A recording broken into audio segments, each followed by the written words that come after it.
تمنا یگانه دختر است که در این ساختمان کار میکند. چون باری اول ببینیدش به اشتباه فکر میکنید تمیزکار است یا آشپز. در اصل خیشچین است. این کسب رو او چند سال قبل در مهاجرت آموخت. حالا درآمدش از همین حساب است. کار کردنش خوبه که مثلا پستانی در یک کار نمیستیم. مثلا این کارشان کردن در کار وزین نشود در خانه نمی کارن میشه که مثلا زندگی خانه را یک جای خانه را ساز میکنی مثلا با زندگی پیش میروه. چه استا گفتن خیلی دوستایی مثلا کار میکنی استا نمیکنیم دیگه.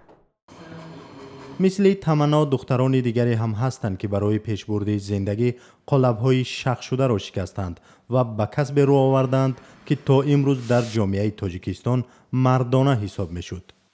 برای که در پیشتر در زمانهای اول زنها نیز کار میکردند. بودن زنهایی که همچون زرگر کار میکردند. آدم خواهشش باشد کار میکند.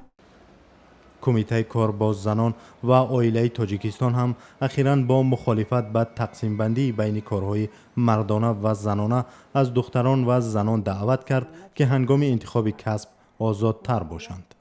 جنسیت باید با فعالیت شخصیت ها مانع ایجاد نکند. کمیته ادرارپولی کمیته را راه اندازی نموده است که به دخترانی که از روی اختصاص‌های کمیافت به مانند متالورگیا، منیجمنت، دیپلماتیا، مهندس و دیگر کسب‌هایی که گویا که با فکری بسیار شخصانی که کسب‌های مردانه میباشد امروز آنها هم به همین در دانشگاه ها با همین اختصاصات تحصیل کرده ایستادن. همین ادرارپولی کمیته اساساً با همین دخترانی که در همین ساحه ها یعنی تحصیل میکنند. جامعه شناسان بر اینند که سالهای اخیر با توجه به بیکاری و سختی های روزگار برخی از زنان دیگر نوابسته به این که کاری مردانه است یا زنانه اجرای آن را به عهده میگیرند. همگی 41 دختر تحصیل میکردم.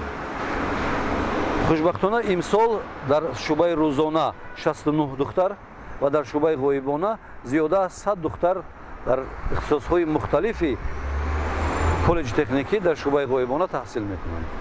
در اختصاص‌های ساختمان دختران تحصیل میکنند. در اختصاص‌های فاکولته انرژتیکا و تلکمونیکاسیا.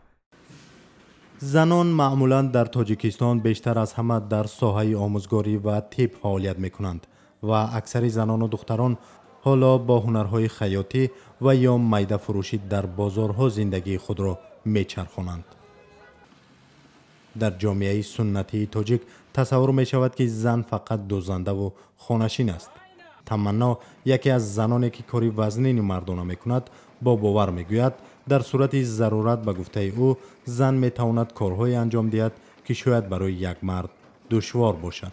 تا مردی بود قدیما کار میکرد میگفت من نمیکنم. میگفتم که من خالتور یافتم بیا میریم کار میکنیم. میگفت که من نمیرم اونجا وظیفه چی کاری میفتم خیلی غش کلات کم میکنم. نه من نمیرم خود درا میفتم یه بچه بیا بریم هر تون کار کنیم. کاری دو کاسه تیز بود میشه. داشت اتکاس میکنم نمیرفتم. خودم توقع میرفتم اما کاری دو کاسه سه کاسه را خودم توقع بود میکردم بعد میومدم.